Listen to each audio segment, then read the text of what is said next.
volvemos a encontrar en la Minga Sin Fronteras. Un espacio para la acogida de la comunidad migrante y la interculturalidad. Vamos a intercambiar saberes sobre los temas que más te interesan. Educación, Trámites migratorios, Derechos sociales, niñez y adolescencias. logement, etc. pregunta, opina y comparte. Ahora comienza Minga Sin Fronteras. Minga Sin Fronteras a commencé.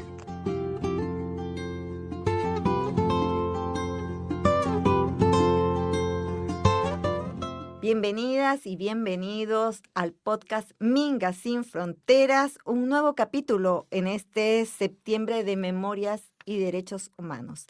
Este podcast es una producción de la Corporación Colectivos Sin Fronteras con el apoyo del equipo de radio Juan Gómez Millas. También queremos agradecer a Revista Sur por ayudarnos a difundir este podcast. El tema de hoy es las huellas de la dictadura en la niñez.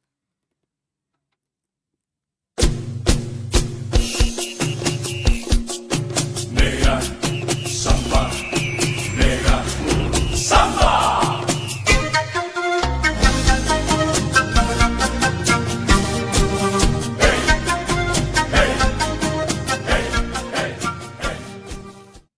Durante la dictadura civil-militar conducida por Augusto Pinochet entre los años 1973 e inicios de 1990, se produjeron graves violaciones a los derechos humanos que hasta hoy siguen impunes. Las comisiones de Verdad, Rettig y Valech han registrado cientos de niños, niñas y adolescentes ejecutados, decenas de víctimas de desaparición forzada, miles de niñeces y adolescencias detenidas y torturadas y más de 700 que quedaron huérfanas debido a la ejecución o desaparición forzosa de sus padres y madres. También se cuenta más de 200.000 personas que fueron forzadas al exilio. Estas personas tuvieron que partir en la mayoría de los casos con sus familias. Así, niños, niñas y adolescentes crecieron en el exilio y otros nacieron en los países de acogida. La sangrienta dictadura chilena tuvo muchas más víctimas que las que informan las comisiones Rettig y Valech, porque dejó herido a todo el pueblo. Estás escuchando el podcast Minga Sin Fronteras. Para hablar del tema Las huellas de la dictadura en la niñez, estamos con Carmen Muñoz, periodista nacida en el exilio y presidenta de la organización Hijos e Hijas del Exilio Chile, y Sandra Piñeiro Fuenzalida, investigadora en Memoria y Derechos Humanos, jefa del área de Educación y Audiencia del Museo de la Memoria y los Derechos Humanos.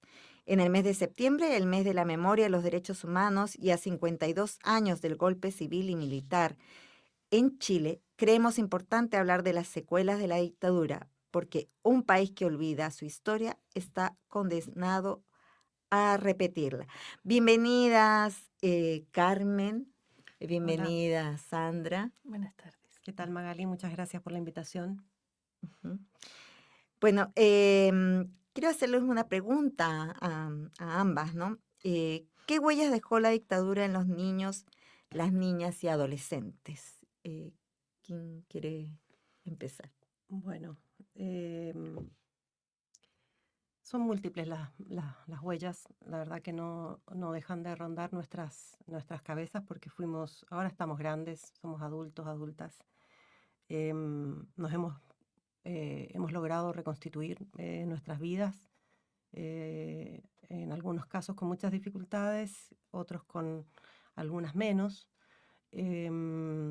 pero nuestras infancias fueron vulneradas porque se nos negaron y violaron derechos básicos, como por ejemplo el derecho a vivir en el país de nuestros padres, madres, a la familia extendida.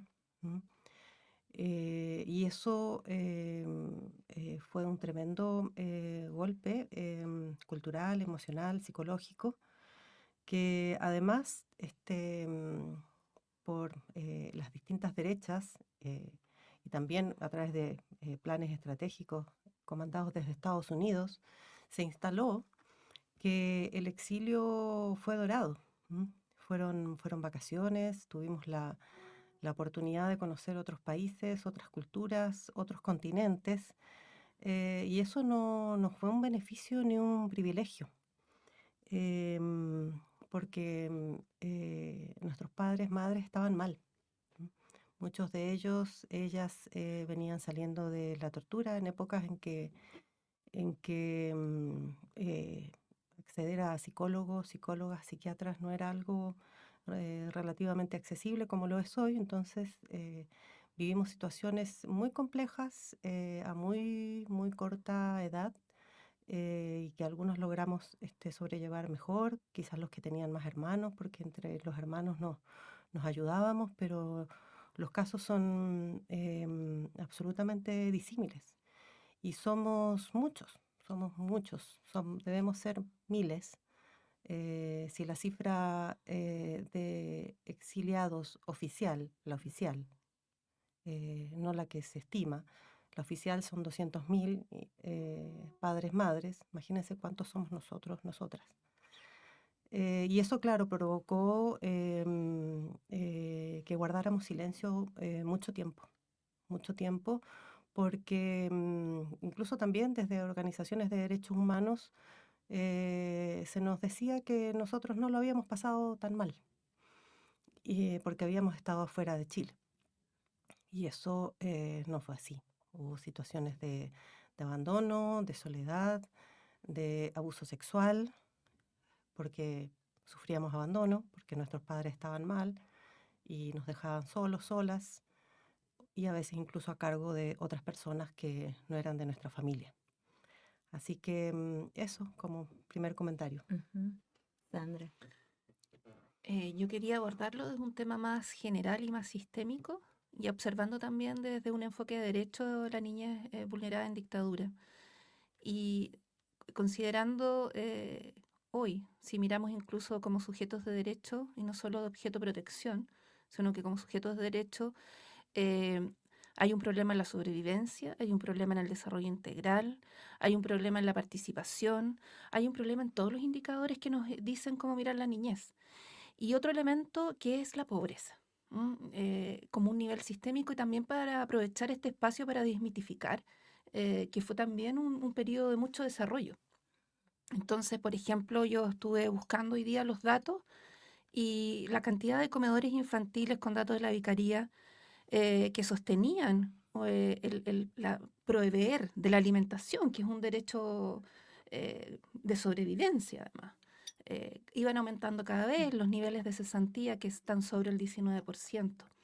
Y me llamó hoy día la atención, uno revisando también para poder compartir y ver el escenario económico que vivió este país, con todas las niñeces incluidas.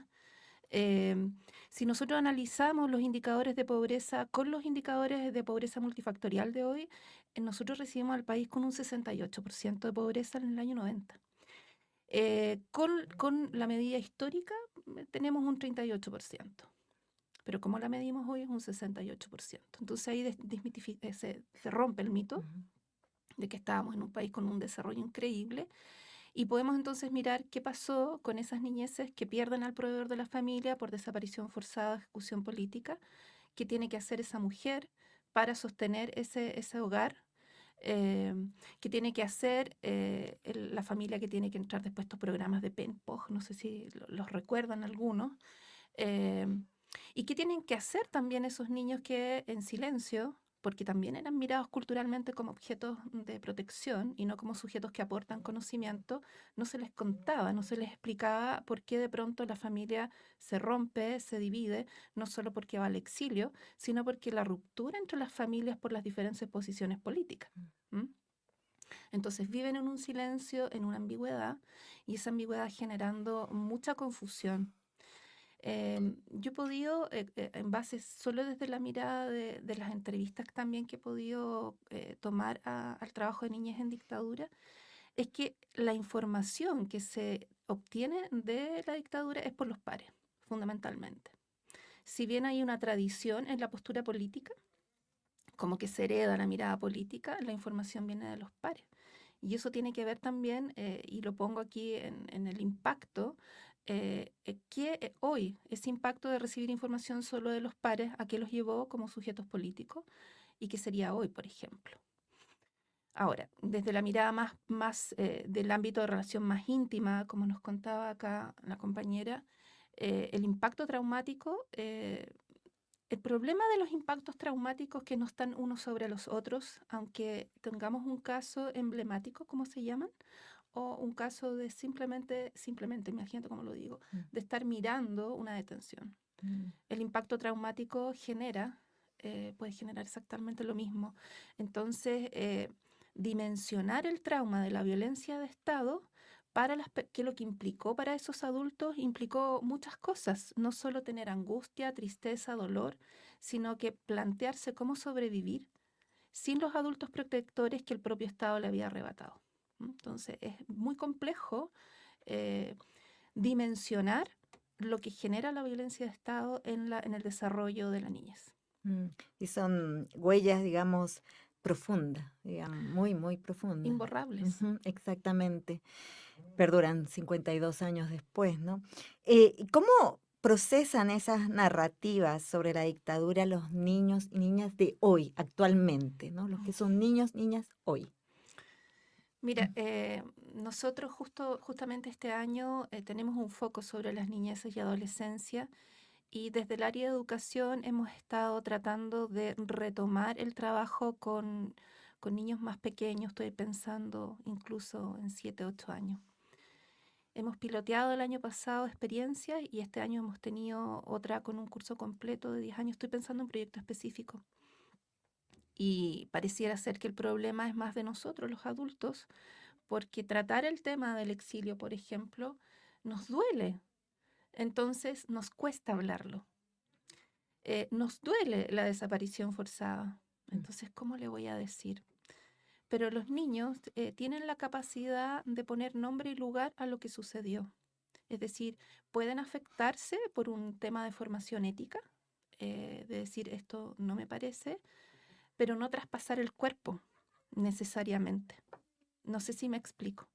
Es decir, un niño puede entender que el exilio, porque trabajamos con ellos el exilio, que el exilio trae muchos problemas en el desarrollo de la pertenencia, de la identidad, de la afectividad, pero ese exilio de la dictadura que nosotros lo trabajamos con documentos directamente, específicamente con producciones de infancia, le ponen un lugar y un nombre para que ellos comprendan que ese problema hoy lo trabajamos para que a ellos no les suceda.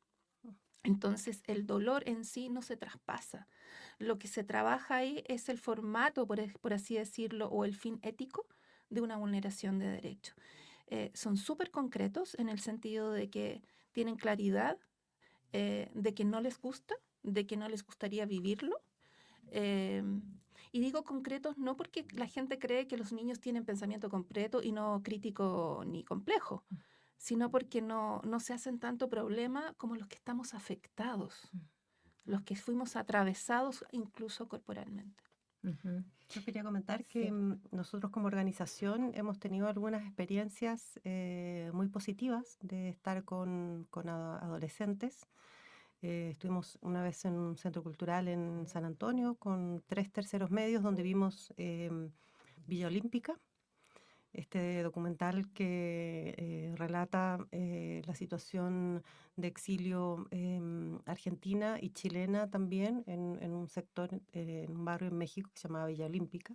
Entonces, claro, ahí a través del documental los jóvenes se sensibilizaron, comprendieron y después veníamos nosotros con las preguntas y dudas, que fueron bastante fuertes algunas, y además logramos llevar material biográfico y compartirlo, mostrarlo, y fue una súper buena experiencia. Y también hace un tiempo atrás en el Colegio de Maipú, también nos convocaron desde enseñanza media, porque hay una temática en libros de historia que habla del exilio y también, pero no hay una política. Eso es lo que nosotros nos gustaría, que hubiera una política que realmente pudiéramos ir a los colegios a conversar y tener más instancias. Además, creemos que estamos en una coyuntura favorable, con una situación migratoria, en donde los niños están más sensibles porque específicamente en la materia de consejo de curso, siempre hay espacio para que los niños hablen y cuenten cosas. Y ahí ellos se desahogan y cuentan que echan de menos su pieza en Venezuela o en Haití, que echan de menos al abuelo, que en Colombia, que en Perú, que hay niños que se van 3 semanas y se van a Perú. ¿Por qué no vino? Entonces, creo que hay una sensibilidad y creo que se debería aprovechar aún más desde el ámbito de los derechos humanos. Y justamente nosotros hay un porcentaje altísimo de niños y familias migrantes. Entonces hay una posibilidad de trabajar la empatía histórica y por eso también nosotros trabajamos en programas de radio justamente, ellos hacían cápsulas hablando del exilio y por tanto intentamos instalar temas como la reunificación familiar, qué significa el asilo, el refugio político, la migración no forzada, la migración forzada. Y te digo que para nosotros los profesionales que acompañamos eso, estábamos muy dudosos de lo que pudieran resultar, no del proceso. El proceso lo teníamos activo y muy vinculante. Pero el producto nos afectó así como, ¿qué va a pasar con esto? No, pero fueron impecables, porque además imagínate la experiencia de estar en una escena como la que estamos nosotros, tuvieron un protagonismo realmente basado en lo que ellos sintieron y el relato que construyeron a partir de documentos. Y agregar que en lo curricular, en sexto y en segundo medio hay oportunidades, en sexto básico, promoción de derechos, y en segundo medio está toda la unidad de quiebre de la democracia. Y además ahora está la oportunidad de trabajar con enfoque de derecho en la asignatura que atraviesa el currículum, que es formación ciudadana. Estás escuchando Migas sin Frontera. Seguimos hablando sobre las huellas de la dictadura en la niñez. Nos acompañan Carmen Muñoz, de la organización Hijos e Hijas del Exilio Chile, y Sandra Piñeiro, Fuensalida, del Museo de la Memoria y los Derechos Humanos. Bueno, ya hemos hablado más o menos, ¿no? Como haciéndole énfasis en este espacio, para que nos puedan contar cómo trabajan en la memoria para que estas violaciones de los derechos humanos, como las torturas, desapariciones, ejecuciones y exilio, no se repitan. Mira, primero reconociendo que hay muchas formas de memorias, por lo tanto, muchas formas de abordar la memoria.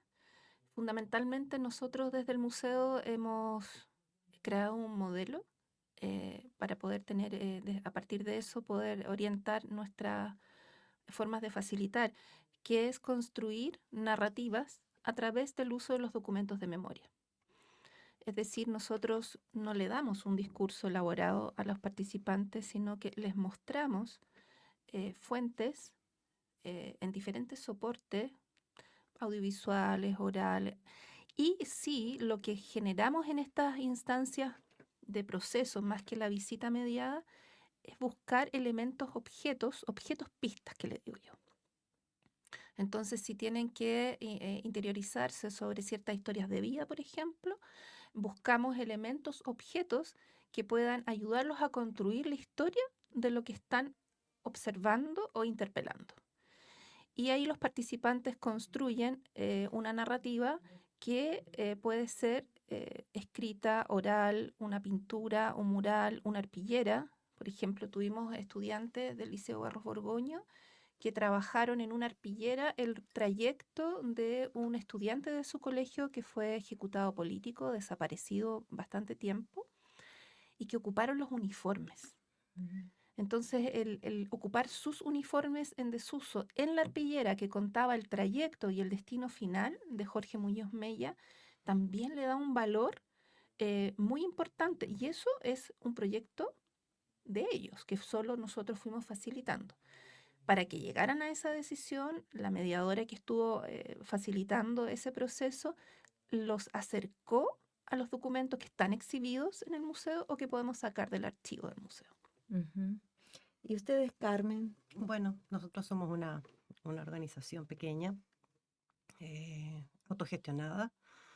Y bueno, lo que hemos hecho en estos 8 años, más o menos, 7, desde que decidimos constituirnos, es estar en la mayor cantidad de espacios posibles, conversatorios, charlas, talleres, presentaciones de libros, lecturas. Hemos estado en Villa Grimaldi también, en LOM.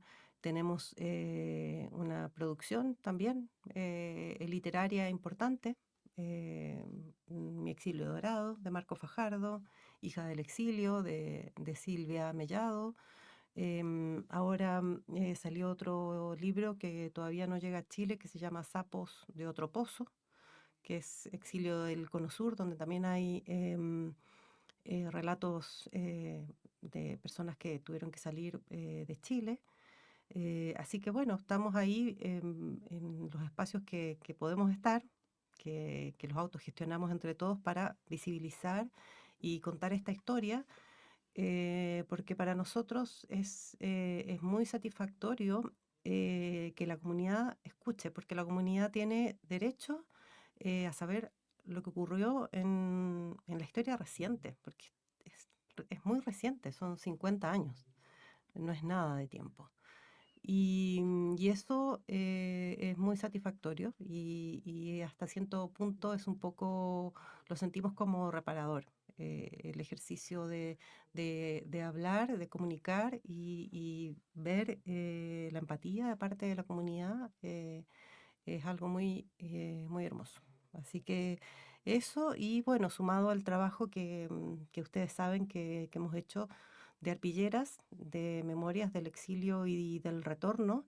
Tenemos 35, 38 arpilleras, como de 50 por 70 centímetros, y cada arpillera cuenta una historia, está asociada a un relato de más o menos 3.000 caracteres, que cuenta la experiencia de las infancias que fuimos en los países de acogida o al retorno, que fue muy difícil. Y bueno, la hemos expuesto en varias partes, acá en Santiago, en la quinta región, viajaron a Escocia también. Así que bueno, ahí estamos de manera muy autogestionada y a pulmón haciendo lo que más podemos. Ujú. Y respecto a los desafíos, ¿qué desafíos enfrentan? Uf, Sí, es mucho, ¿verdad? sí. Y sumarme también, que tiene que ver esto también con los desafíos, que la memoria por sí sola no se sostiene.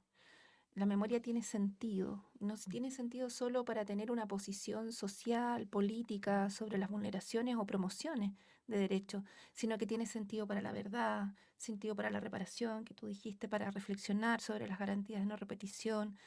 Entonces, si la memoria la promovemos sin abordar esos sentidos, se va a diluir y va a quedar como una actividad que se hizo. Ujú.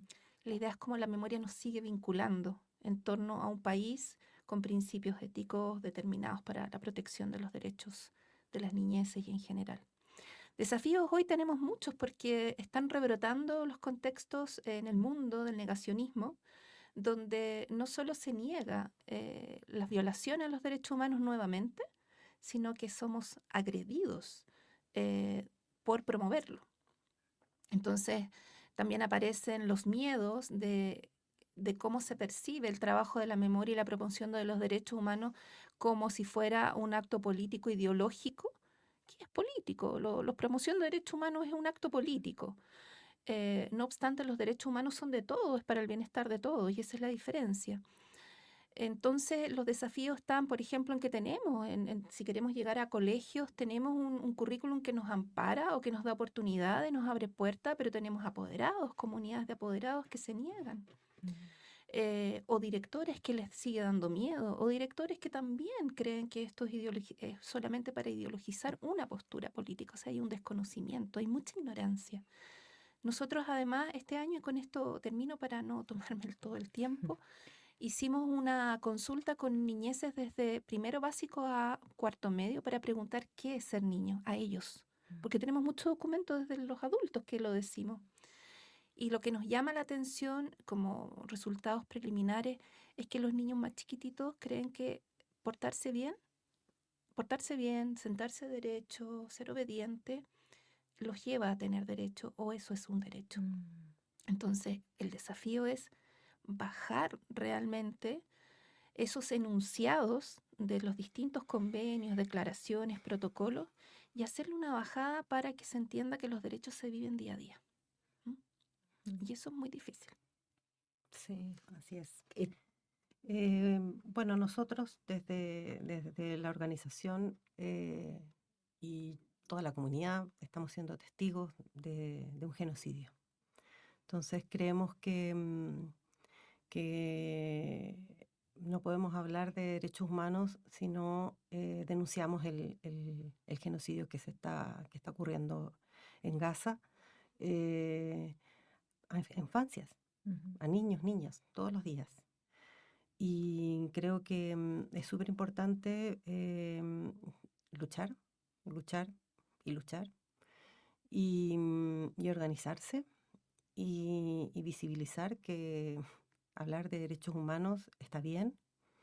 Estamos con una situación de avance de la extrema derecha muy importante y con mayor razón tenemos que estar ahí organizados y ojalá lo más unidos posible en estos contextos que están súper difícil y hay que hacer todo lo posible por desplegarse y en estar en distintos espacios con distintos tipos de acciones artísticas, culturales, que permitan sensibilizar y provocar empatía en la comunidad.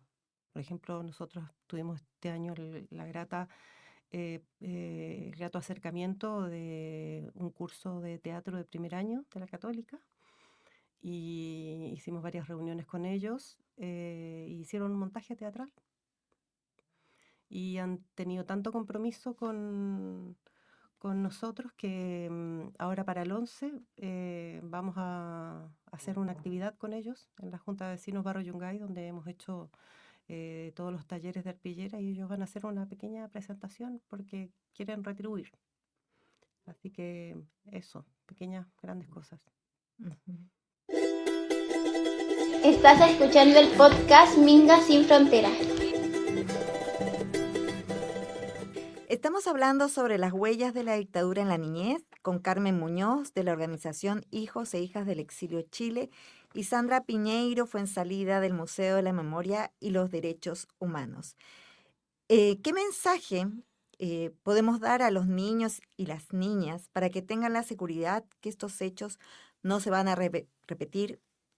Si, como mencionaba Carmen, ¿no? Ven cómo las personas cómo están siendo asesinadas en Gaza, cómo también los vemos la represión que hay cuando las personas se manifiestan.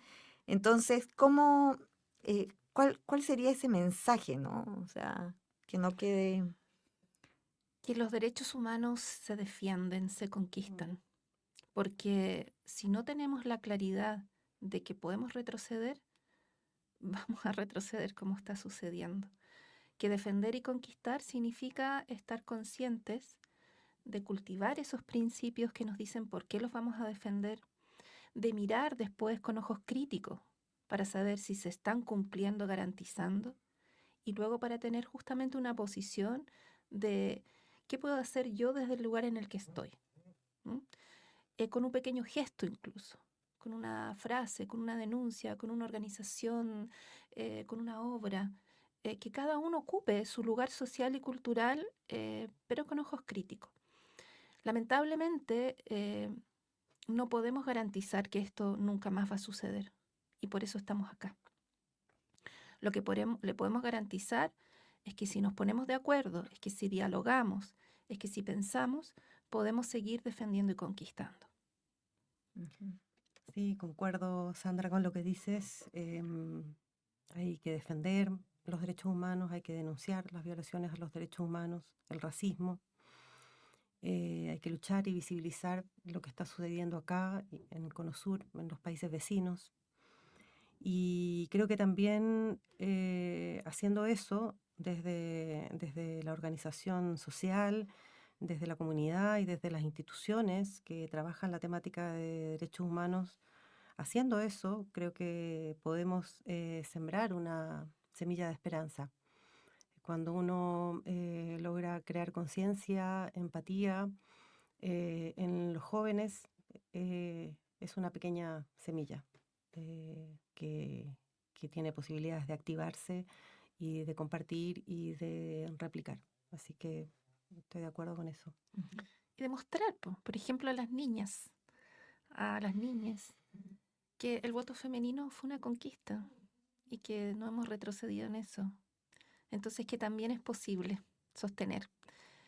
Porque a veces también al retroceso o al no ver que se sostienen esos derechos conquistados puede haber mucho desilusión, un para qué. ¿Ah? Y yo creo que demostrando ahí, no solo con la memoria, sino que con la historia, que es posible. Ujú. Bueno, ya estamos llegando al final. Quería, si quieren dar un mensaje así como justamente en este mes de septiembre, ¿no? Y este podcast se va a escuchar después, en otros meses van a escucharlo fuera de Chile también, ¿no? Un mensaje a estas infancias o a estas personas adultas que fueron niños, ¿no? Si quieren hacer un mensaje de... Sí, sí. Bueno, yo espero que varios hijos, hijas del exilio que escuchen este podcast se acerquen a nosotros, a nosotras. Está muy bueno juntarse. Es un espacio seguro en el que nos juntamos siempre, contarnos nuestras experiencias, nuestras historias, compartir información. Nuestra organización ha hecho relaciones con otras organizaciones de derechos humanos, de salud mental, porque el exilio en las infancias nos dejó secuelas que son imborrables. Es imborrable haber dejado tu pieza con tus juguetes y no haberlos vuelto a ver. Yo para ver a mis hermanos tengo que juntar dinero y pagar un pasaje de avión. Y no solamente el mío, sino el de mis hijas también. No puedo tomar el metro ni hacer una comida el fin de semana. Son secuelas, son dolores que vamos a tener siempre y que tenemos que aprender a vivir con eso. Así que yo los invito a que se acerquen. Nosotros también estamos en un proceso de demandar al Estado por daño moral y nos gustaría que todos y todas lo hicieran porque todos y todos tenemos derecho a reparación o a indemnización. Hay personas, compañeras que creen, yo también lo creo, que no se puede reparar, pero sí nos puede ayudar sobre todo a resolver temas de salud mental y muchas otras situaciones que se nos fueron difíciles al llegar a este país.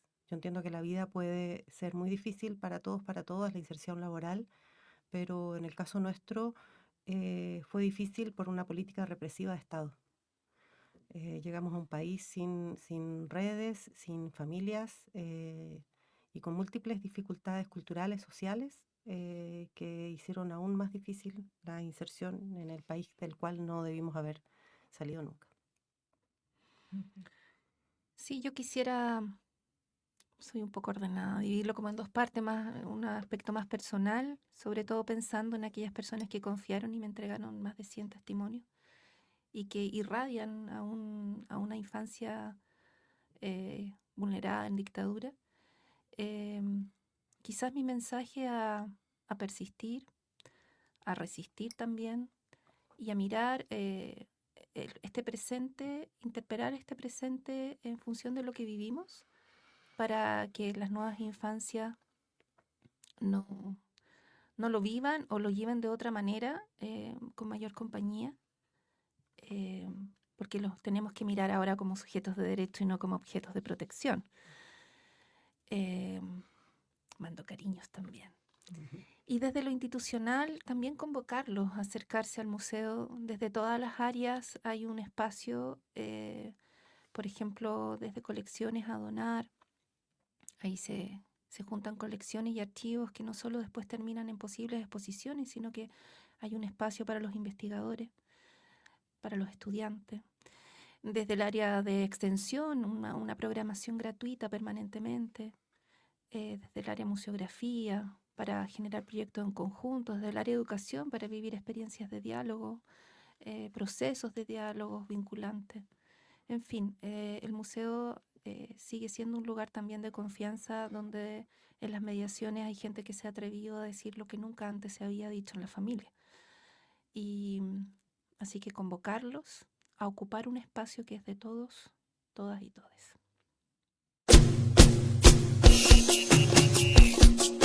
Negra, samba, negra, samba.